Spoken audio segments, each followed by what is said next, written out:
Тя, например, ако сега някой се интересува изобщо от вашето предаване, аз смятам, че го следят така, като едно сериозно предаване, аз искам това да кажа. Защото в момента страшно много се спекулира с това. Русофили, русофоби, отново се разделихме. Чии интереси защитаваш? Едните, аз съм американски възпитаник, другия не знам какъв бил.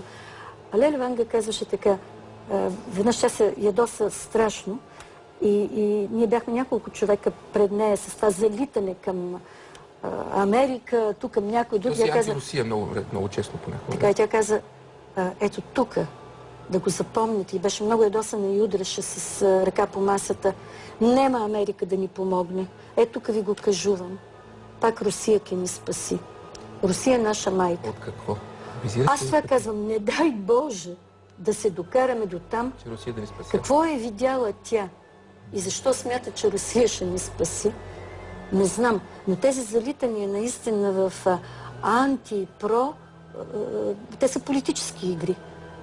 Те насъскват като на футболно игрище народа и в същото време не допринасят с нищо, затова не проамерикански, не проруски, а пробългари да бъдем. Нали?